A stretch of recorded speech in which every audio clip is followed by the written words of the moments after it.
All right, welcome, ladies and gentlemen. Thank you for joining us for the 13th edition of the Fireside Chat. My name is Garrett McLaughlin. For those of you who are new to this series, the Fireside Chat is a conversational webinar where we connect with some of the top professionals in the running, health, and medical communities. This week, we have Ryan Teigen, who is a mental performance coach in Milwaukee, Wisconsin.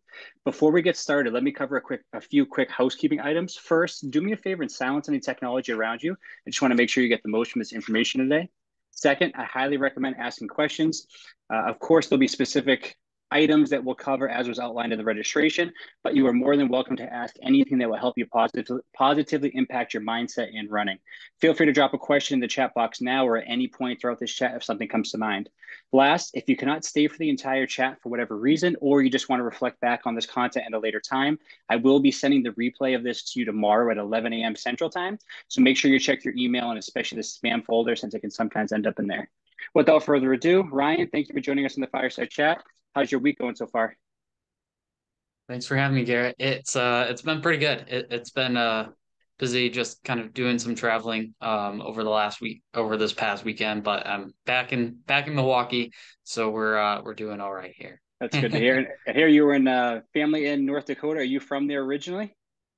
Yep. I grew up in Fargo. I went to school out here in Wisconsin, right in Mequon.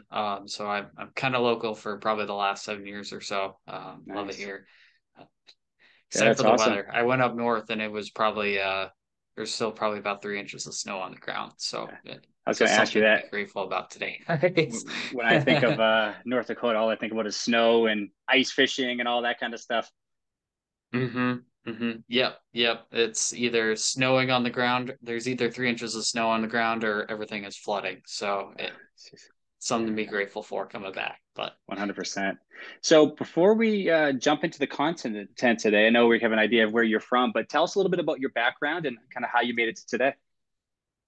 yeah, so as I said before, I went to Concordia for my undergraduate degree. I was originally on the pre-physical therapy route, but as I kind of got into school, right, I was also a runner there, and I got so enchanted or enchanced into the mental performance aspect of things, just through a story that I'm going to share just during this presentation, that I really love the sports psychology side of things. And I kind of switched, just due to some life situations, I kind of switched my role from my studies from pre-physical therapy into sports psychology in undergrad. So I finished with my bachelor's in exercise phys with a minor in psych at Concordia. And then I went on to complete my master's degree from um, JFK University originally, but now it's National University out in San Diego, California. I did it all online, so I've been here for pretty much the last 7 years. Yeah, that's awesome. That's good to hear. And so type of people and athletes you work with right now, what does the population look like? Yeah, so obviously I'm based here. I kind of work virtually and in person, just depending on the people that I work with. And we have pretty much clients nationwide, which is kind of the beauty of my role, not being in a clinical aspect in the sense that I can have a conversation with anyone all across the world. So I've worked with a lot of specifically endurance athletes. I've worked with a few uh, athletes in basketball, soccer, hockey, really just helping them dig into their own mental game versus just the mental game of the sport, which Mhm. is most of my role. And my, goal through Perseverance Performance, which is the company that I essentially run, is just to help athletes just improve their longevity and performance, um, just to integrate their mental and physical performance aspects of things, right? So just helping them with their relationship towards their sport or even their relationship with themselves in sport. That's a little bit of what I do, just as part of my role with Perseverance. I love it. And so I'm curious, before we get started here, I don't want to take up too much of your time in this stuff, but how do you feel like your training has changed now as you went through the mental, psychological aspect of things compared to when you were maybe in college before you had that full coursework? Have you noticed changes with your running and training? Yeah, so I can really dig into that because I mean that was the first slide that I had. So you're catching, Let's do you're it. like a half step ahead of me. When I was running at Concordia, I went through a couple seasons where my confidence just completely tanked and I was burnt out. And what I didn't know, obviously, there's a physical aspect that I was going through, but I also learned that part of what I was struggling with were just my own thoughts and my thought processes and how it was kind of draining my confidence. And I learned in grad school that some of that inner dialogue is actually response and pain avoidance, right? If you think about a baby cries not because they're hungry, but because of the sensation of hunger, right? How it hurts. And that mentality, that thought process follows us throughout our entire lives. So, including our self talk. So, when we get into difficult situations, say a 5K, marathon, things like that, that thought process starts to dig in again because our minds are used to that reinforcement. And I don't know how many of you, just depending on what races you've run, but you might understand what I'm talking about. Where, say, you're at the end of a race, right? The crowd's cheering, the gravity is just right there, the energy is just trying to push you along. Everyone is trying to push you along, except your inner dialogue, that little voice inside of your head that's saying, don't, it hurts, stop. You missed that workout last week, you're gassed, you don't have the same kick. I can tell you from my own personal experience that I've pretty much had every single one of those thoughts since I started running. And it wasn't until college and graduate school where I really started to dig in and say, one, why is this happening? And two, how do we learn how to work with it, right? Not necessarily how to get rid of it, because that's a completely different path that I'm going to go down today. No, I'm not going to go down today. Sorry. But just learning how to overcome some of those negative thought patterns or unhelpful thought patterns, they're going to help you push forward in a positive direction. Now, I can't promise that since you guys are here today that you're going to have the same trajectory that I did, but I can tell you from my experience, once I started working on the mental aspect of sport towards running, and once I really started to dig in and apply these factors, my season and my career in terms of running has gone a completely different trajectory than I ever thought it could. And I can't stress enough, if you guys get lost in this, you can feel free to ask questions in the chat, or ever feel free to reach out to a coach or a licensed mental health practitioner who has experience in some form of sports psychology to assist you. So I really wanted to open up with this quote that says, "He who says he can and he who says he can't are both normally right," by Henry Ford. You've probably all heard this before, right? And really, what I'm talking about here is just learning how to accept that sometimes we tell ourselves that we can and we can't, and that's okay. But learning how to build that acceptance and be able to do whatever goal we set out for is mental training in itself. And I don't think people necessarily talk about that. It's being able to push through the pain when our thoughts are telling us to hold back. So to add to that, the three topics that I'm going to talk about today are as follows, right? And I know some of you guys had questions that you asked Garrett before, and I'm going to try to answer them throughout my presentation today. But the first one that we're going to talk about is just learning how to stay motivated in all aspects of the training cycle, right? Learning how to, one, set goals that are going to be able to help you accomplish things and help you stay motivated throughout the entirety of your training cycle. Because I know spring marathons are coming up, spring races are coming up, and it can be a very difficult situation. Number two, we're going to be talking about staying present during training and races despite maybe life stress or external stimuli that might try to steal your attention. And then the last one we're going to talk about is just learning how to manage nerves before and during races when things are going wrong. And one concept you're going to hear me talk about just in terms of building this acceptance is psychological flexibility. And that might be a new term to you. And I'm to give you just the brevity of it. Psychological flexibility is really the ability to accept what's going on in the present and engage in it despite some of that negative dialogue we might be experiencing. And being able to commit to the goals or the values that we have towards whatever it is you want to do in life, right? Today we're talking about running, right? Being able to commit to your goals despite everything that's going on and be able to push through some of that negative, the things that might be in and out of our control and our negative thought patterns. So if you're to ask me just even at the end of this conversation, when is going to be the best place to use this, any of this stuff, I'm going to throw it all back at you and just say, you're the one that has to find the best place to add this mental training into your lifestyle. Think about it with a coach. If a coach told you to do one more 400 and you asked them to do that 400 for them, what do you think that coach would say? Do you think they do it? No, it's pretty much the same concept here. So that's kind of the intro. Let's get into this. I might ask you guys quite a few questions just for my end throughout the next 20 minutes or so. But I know one of the big questions you guys had was setting yourself up for success and maintaining a consistent routine when it comes to running. And to start with that, especially during this time of year and, middle of the season, I just want you guys to maybe reflect and think about this and even just jotting it down if you need to. But for this one, I just want you guys, you can put it in the chat.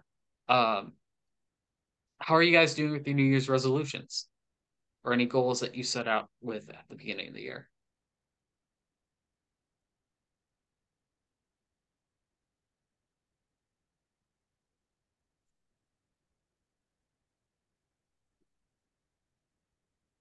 I don't know if I can see them. Yeah, it might not That's come up. okay. It's come up on my end. Just take a second on these. We don't have to go through them one by one. I was just curious. Uh, One thing when I was kind of getting ready for this presentation, one thing that I found was just a study that came out in February from the UK, which found that 64% of people, um, 64% of people aren't committed or doing their New Year's resolution within 32 days. February 2nd. That's when New Year's resolutions die. And to me, that's kind of mind blowing because people set out, their motivation is so high at the beginning of the year. They want to do all these great things, but they don't know how to sustain that motivation that they feel that they have, right? They go through these troughs and they might be good for that first month, but then February, March, those 2 months come around, training gets tough, life gets busy, and then you don't know how to commit back into the training that you originally set out for yourself, or you get injured, or any other thing might happen. So, how do we set up our goals to really build sustenance, a sustained motivation into our training? And a lot of this is going to sound really redundant. That's just psychology in a whole. But the research shows that just being able to set goals, specifically those that I have on this performance pyramid here, drive attention, direction, and motivation, right? They're going to help you step in the right direction. They're going to push you up and over any of those mental obstacles that you have. But there has to be the aspect of self reflection in there. So you have to be able to go through week after week and say, am I hitting the goals that I need to, right? Am I doing the things that I need to? Am I honest, realistic with myself with these things, or I need to readjust? And if you need to readjust your goals, that's totally fine. Sometimes we just have to set that minimum standard and just keep on pushing. So when I work with athletes in terms of goal setting, which isn't very often, I really typically break down goals into three specific aspects, and that's process orientation, performance oriented goals, and result oriented goals. And really, I like to start at the top down, right? Think about results. What do you want to do? But it also goes further than that. What value do you get out of that goal? I call that the super why question. Who do you want to be because of that goal? And what value does that have to you in your life, right? Do you want to run a marathon? Okay, cool. Why? Do you want to set a 5K PR? Sure. What do you need to do to get there? And that's where we start to step down a little bit and say, okay, what are the points on the map that we have to hit so we can get to that result oriented goal? And that's where performance goals come in. Now, performance goals are tricky because they're literally just points on the map.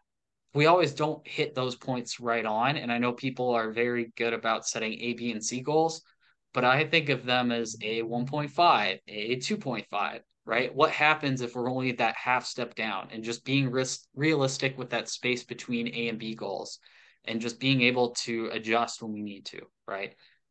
So those are performance oriented goals in a nutshell. And then process oriented goals, I call it the mission. This is really the deep work that I love to work with athletes. It's just figuring out what their strengths are, what their weaknesses are, why they love running, why they love their sport and their craft, and what makes them really tick, and just keep pushing them in the right direction. And then what do we need to work on just through our individual consultation to help push you in the right direction, right? Whether we're doing some form of um, confidence training, whether we're working on breath work for performance anxiety or just learning how to stay present. All those little things are good in just finding out where their level, an athlete's mental level is, where their level of mental training is, sorry, and where do they want to go to help achieve their goals. So, and when I think of goals, you know, uh, obviously there's SMART goals out there. SMART goals are great. I don't use SMART goals. I like to think of them as stretch goals, right? It's being honest, taking a good look and just having this reflective gut check and saying, okay, where am I at right now? Where do I want to be? What might be a half step above that? And that's the goals that you guys really want to try to hit at the end of the season. Just obviously being realistic with yourself, but just being able to push forward in a positive direction. And how So was that, I guess, Ryan, how is that process of when you get to that point at the end of the season, if you do set a stretch goal, if someone doesn't consistently meet that, is there any type of difficulty on their end to manage that, or is there some kind of conversation in the beginning, knowing, hey, I'm taking a bigger leap than I can accomplish? Like, is there any negativity of consistently not meeting a stretch goal as opposed to something that's kind of within their grasp? yeah, that's a good question. I think that's also a part of the reflective gut check that I like to have with athletes of saying, who's really the one that's setting the goal in your head? Is it your ego? Is it the one that, it really just wants to do everything? The one that's trying to push your and inflate your motivation right at the beginning of the year? Or is that honest and realistic side of yourself that says, I'm busy. I have life circumstances that always come up, but these are the things that I know are in my control. And this is something that if I'm really intentional with my time and with my training, I could probably do. Mhm. Love that. That's awesome. And then as you get towards the training and the races, what are some things you can do? I know for people to stay present in that process to see good results and consistency, first and foremost, what are some tips you have for people? Yeah, so this is one of my favorite aspects. Obviously, I'm not trying to get people to become Buddhist monks. They can do some form of stillness practice. That's what I like to call it, mindfulness training, meditation. Um, really trying to incorporate that is performance enhancing. There's a blossoming body of evidence that shows that mindfulness training is probably one of the best forms of mental training that you can do. And many of you might be familiar with it just through popular psychology or just hearing it from, a mental health practitioner or one of your family members. But like I said, there's a budding body of evidence that shows that this is really helpful, especially for runners. But a lot of you might be asking, what does mindfulness training actually look like for a runner or for an athlete? And that's what I kind of wanted to talk to you guys today, because you might hear somebody say, stay present, be here right now. And sure, that's fine. But if you've never actually practiced it, you're going to be confused, and somebody's really just going to be yelling you on the side of the road, something that you don't fully understand. So John Kabat-Zinn, who's the medical doctor who kind of brought mindfulness training into a medical model, defines mindfulness as just paying attention to the present moment in a non-judgmental way. And this really just helps in terms of stretching our attention and bringing growth to, whether it's that mind-body connection or just learning how to just take a deep breath and focus on something that might not be something that you're used to focusing on during during a training run or during an actual race. So I wanted to run through a quick, very brief mindfulness exercise with you guys. And as you're doing this, if it feels uncomfortable, it's only going to be a minute. That's okay. But I want to show you what being present actually looks like in a performance situation. So all you guys are going to do is take your thumb and you're going to put it on your leg for about a minute, and I'm going to time it. And I want you all to solely focus on the sensation of your thumb on your leg for that minute.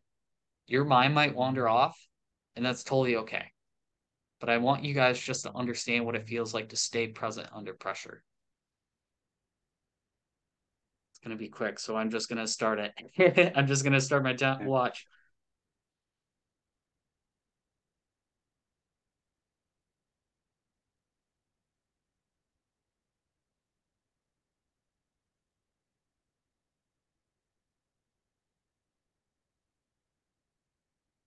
Right, you can take a couple of deep breaths if you need to.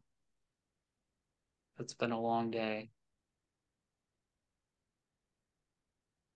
But even if your mind starts to wander now,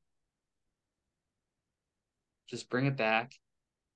Maybe be curious about what it feels like to have your thumb on your thigh.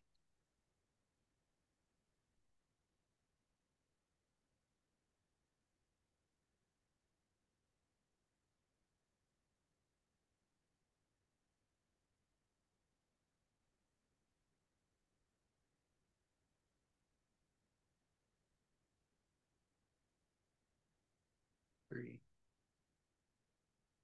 All right, we're done. What was that like for you all?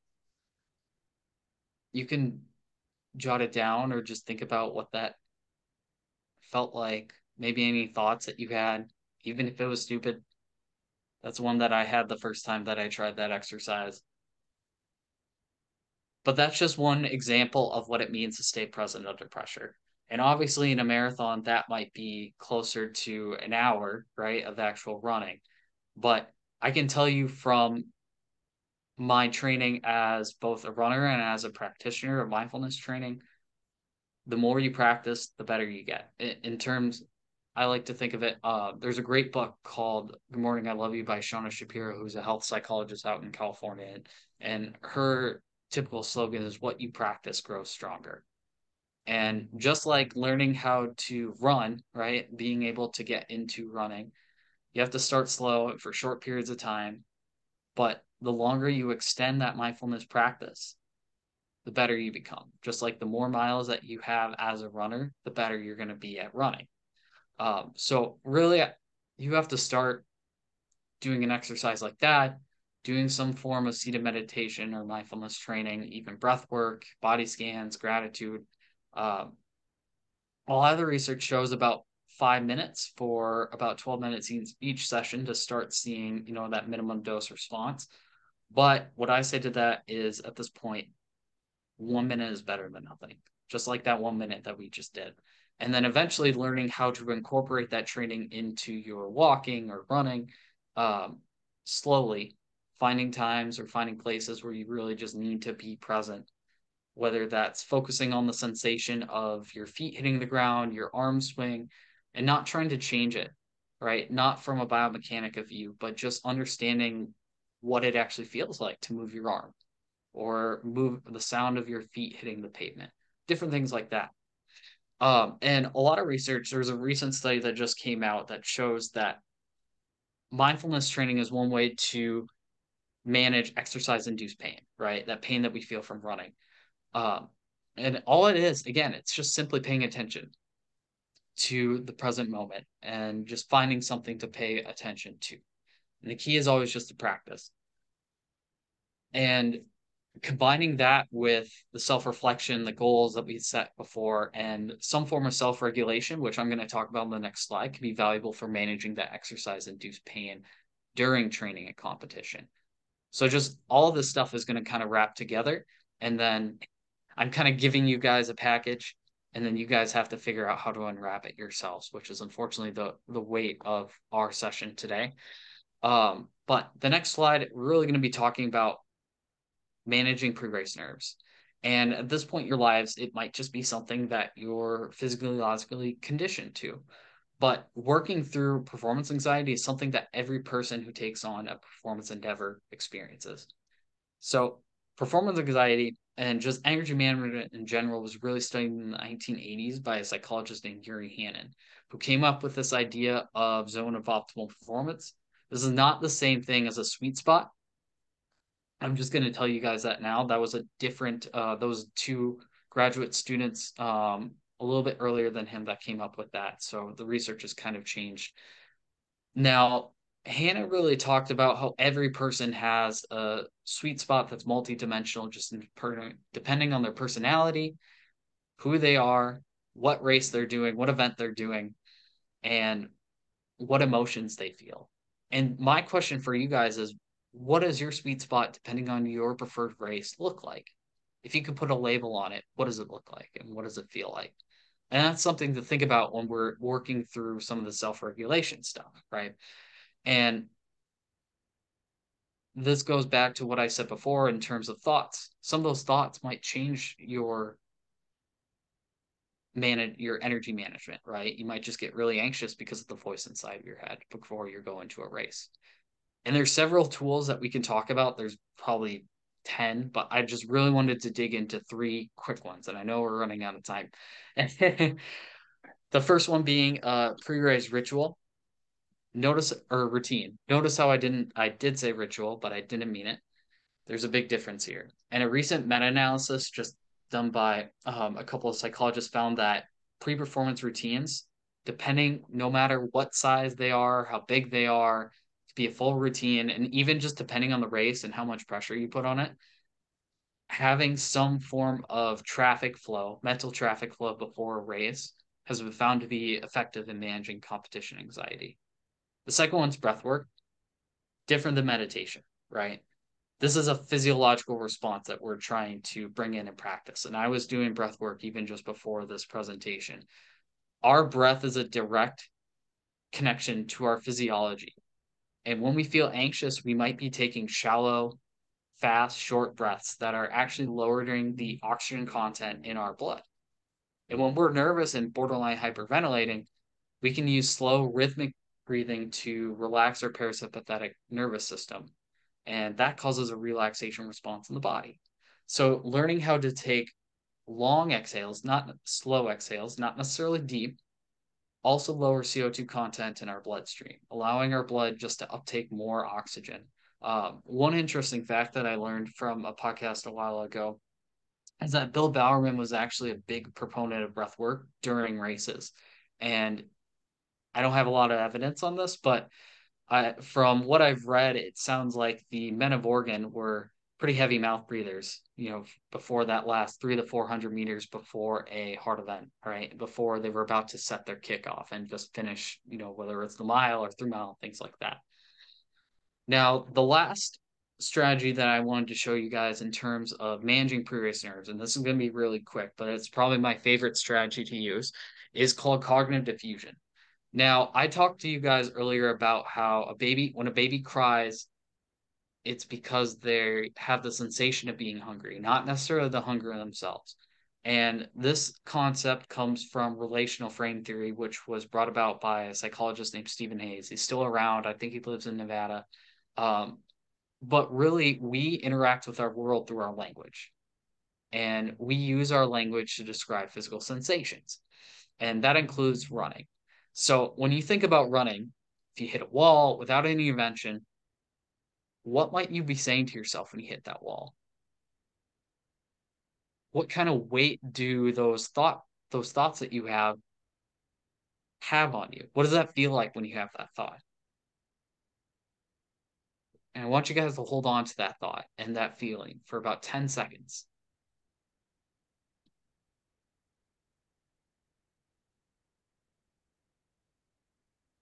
And now I want you guys to insert the phrase, I noticed that ... whatever thought you had.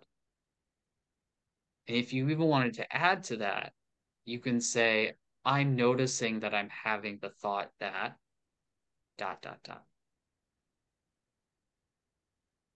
And just notice the difference. Cognitive diffusion is really building this mental space, this mental distance between us and these thoughts that might be unhelpful for us. And really, you can just think about it that way. Is this thought helpful or harmful to my performance? And just letting them be. That goes back into what we talked about, just the previous slide with mindfulness, right? It's just learning how to be non-judgmental towards our thought, letting them have the space that they need, and not necessarily ruminating on it, but just letting them go when they're gone. And that might sound a little out there, but it's an actual thing. Otherwise, you can look up cognitive diffusion scripts all over YouTube just to be able to help you with that, which is so cool. I love just that. It's a strategy that's just so widely used, but also underused at the same time. So that was a lot. I recognize we're right at 3 o'clock or right at 7 o'clock. Um, but I just wanted to remind you guys of the quote that we talked about earlier, and that he says he can and he says he can't are both usually right. But it's what we do with those thoughts and how we kind of change our thought process towards running or towards whatever we're trying to set out and do in terms of performance that's going to help us in the long run. And a lot of this information may seem daunting, but the reality is you guys already have everything that you need inside of you to become great and to reach your potential. It's just a matter of organizing that information and breaking down what you'd like to work on individually. And when I work with athletes, I typically work down through this 3E model that I called explore, engage, and enhance. When you think about exploring, we talked about goal setting, building that awareness just through mindfulness training, engaging, learning how to engage in the present moment, whether that is through managing performance anxiety and managing our energy levels, choosing strategies and taking action on our goals that we set out for, and then enhancing performance and just figuring out what those stretch goals are, what do we need to achieve that vision, and how we're going to get there. And this approach just really breaks down the development of mental skills into manageable aspects. So I hope this presentation was just enough for you all to start moving along in a positive journey, just towards having a healthier relationship with exercise just in general. It doesn't even have to be performance oriented.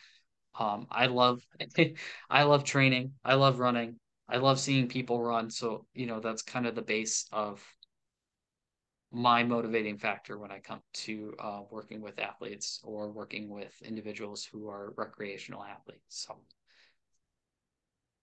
So Ryan, so if people based on the chat today want to reach out specific questions for you, for them personally, people around them, other runners, is best way to get in touch with you through your email, website, and is there other content out there that you put out on your website, blog, or any social media channels? Yeah, so I would say email is probably the best way to get a hold of me. Email or phone number. Probably don't go through my website because I'm still trying to figure out what that's going to look like. I do have some blogs on there if you check it out. I have a few blog posts I haven't updated in a while. That would probably be the best place to find any content that I'm putting out right now. But I'm going through a bit of a transformation with Perseverance. So hopefully in the future, I'll be able to do some more content, whether that's through video or that's through just more blog posts that I might put out. So Awesome. Oh, good to hear. And so if anyone has any final questions, no, we're a little bit over time, but if you have a question, you want to hang out for a second, feel free to drop it in the chat. And Ryan, I might ask you one or two questions here, and then see yeah, if anything else comes up, and we'll start to wrap up in the next few minutes or so. So you mentioned for that pre-race routine, mental traffic flow, breath work, cognitive diffusion. Kristen mentioned in the chat the dynamic warm up for her, which obviously is a physical thing, but that almost helps her calm nerves, focus on the race ahead. So, do you see that combination of something more physical with the mental component added into it? yeah, absolutely. I mean, if you think about pre-performance routines is just a general template of structure that you're going to have for whatever event you're trying to do. Now, obviously, you're not going to warm up for an 800 the same way you warm up for a marathon. So keep that in mind. And, sometimes I do work with athletes on the physical aspect of what their warm up might look like. I'm not going to give them exercises to do, but I'm going to help them kind of organize their thoughts and organize what that might look like, whether it's 2 hours out, 1 hour out, a half hour out, and just learning how to make that thought process or that traffic flow efficient and just help them get into their sweet spot versus just focusing on the competition anxiety they might be feeling. Mm-hmm. Let's see another question here. And so if someone is having, it's not necessarily they're anxious to run or to perform while they run, it's that life stress that they don't do a good job of really cutting it off at the point where they're going to start to run. They carry that with them into their run. Is this same routine effective in kind of clearly finishing life in that moment, moving on to the run and being present in the moment as you run? Yeah, that's a good question. And I think there is some gray area in there just in terms of what differentiates potential clinical anxiety from performance anxiety. So that's always an important conversation to Mm. have with a licensed mental health practitioner. Um, but I would say just in terms of transitions, like I said, even with pre-performance routines, it doesn't have to be for performance. It can just be before a run. And you can use that some form of routine to transition out from your life stress and into whether it's running or whether it's something that's just going to help you just de-stress from life in general. And I think that's probably the best way that I can put it. Obviously, I'm not a licensed mental health practitioner, but just being able to have that conversation with someone who might be able to help you with the front end of that, so that that transition might be a little bit easier going into whatever training run or exercise that you're going to do. That's awesome. And so Jessica asked, do you have any sports psych books that you recommend for endurance athletes? Oh, do I? I have a whole list back here. Well, I would say one of the books that I started with was the Champion's Mind by Jim Aftenroe, who's a psychologist at the Arizona State for quite a bit. I'm not sure where he's at now. I think he's in private practice. That's probably one. Personally, I love The Happiness Trap by Russ Harris. I don't know if I mentioned that in my presentation.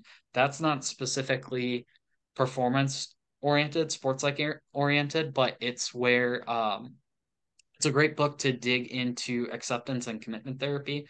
I call it training. Acceptance and commitment training, and just learning how to use those aspects towards running. That's a lot of what I do with my athletes. It's all training. It's none of it is therapy. I'm not working on diagnosing anyone or anything like that, but just using those general principles to help them become psychologically flexible. Awesome. And if someone was to work with you, how does it work? Like, if you kind of just gave us a layout over 3 months or 6 months, like what do your sessions look like? And single session, monthly check-ins, or how does that work? Sure. So I think I would say in terms of the work that I do with athletes, a lot of it is just dependent on their schedules, depending on the cadence of what works with them and their schedule. Usually in sessions that I do with athletes is one-to-one. So we're just meeting over Zoom or Google Meet, something like this. And really, I help them through this model, right? Of just building that awareness, kind of that self-education phase of just learning what it is they want to work on, what goals they have, what expectations they have for themselves, and just kind of helping them transition through where they're at to where they want to be. And that can be through 8 sessions, that could be through 4 sessions. It just depends on the needs of the athlete, what they're trying to work on, and how I can kind of help them in the right direction. Awesome. Well, Ryan, I appreciate you taking the time to talk to us about this topic. And I think for me especially, the whole just in general mental health or mental performance component didn't seem wasn't as much in the forefront until COVID hit and almost seemed like it was everywhere. And I realized for myself need to do a better job in this area with meditation and gratitude and all of that. So hopefully everyone watching here can kind of dig in and figure out what that means for them. But if you guys have any questions, you have Ryan's contact information right here. Welcome to take a picture of the screen. I will also be sending out the replay tomorrow morning with his website, his email, and phone number listed there. So I highly recommend again, even just having a consultation with him, talk about your experience, what's going on, see how he can help you. So I think this is one big area that we need to take a little bit more seriously. We tend to push on the back burner that I see with a lot of my clients. I try to get them to move towards the psychological side of it because it's so impactful. But any final thoughts, Mhm. Ryan? Yeah, I would just say to add to what you just said there, there's a couple of studies that have just came out probably in the last 5 years in the sense that that's really showing that the mental and the psychological component of training actually has a physical response on our body, right? So learning how to adapt to stress, whether it is through learning positive coping mechanisms, things like that, actually helps us perform better, right? At the fundamental physiological level. And it's not just the stuff that's on the air saying, oh, yeah, you need to be more mindful during your race. It's no, this stuff has a physiological and physical response on your body that's going to help you just perform better and just understand what it is that you need to do to really help yourself. That's awesome. So, but yeah, thanks No, for that's having good me to on, hear. Garrett. I really appreciated this. Yeah, no, thank you. Thanks for sharing with us. Everyone that joined on today, we have a nice crowd on here. I appreciate you guys signing on. I'll send the replay tomorrow. And once again, reach out to Ryan if you have any specific questions. But hope you guys have a great rest of your week, and we'll chat soon. Thanks, everyone.